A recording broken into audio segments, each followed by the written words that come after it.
చిన్నది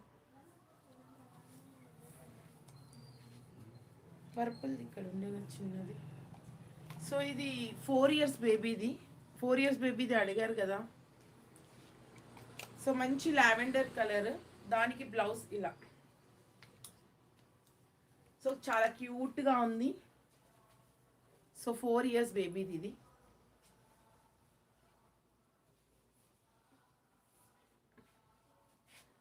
సో మీనా గారు మీరు అడిగారు కదా 4 ఇయర్స్ది. సో ఇదైతే చాలా బాగుంది combination, lavender and purple colour combination. ఇది స్పేస్ సిల్క్లో బూటీస్ వచ్చాయి, మొత్తము స్పేస్ సిల్క్లో బూటీస్ వచ్చాయి. ఇదంతా కూడా ఇలా వర్క్ వచ్చింది, ఇదంతా హెవీ వర్క్ వచ్చిందండి స్పేస్ సిల్క్ పైన. సో దీని కాస్ట్ వచ్చేసి 1800 అండి. సో ఇదంతా హెవీగా వర్క్ వచ్చింది, బ్లౌజ్ మొత్తము బీట్స్ వర్క్ వచ్చింది, బీట్స్ వర్క్. అండ్ ఇది వచ్చేసి స్పేస్ సిల్క్ పైన ఇట్లా బూటీస్. ఇది కూడా క్రష్లో స్పేస్ సిల్క్ అండి. మెయిన్ బ్లౌజ్ అయితే చాలా బాగుంది, కాంబినేషన్ అయితే చాలా సూపర్గా ఉంది.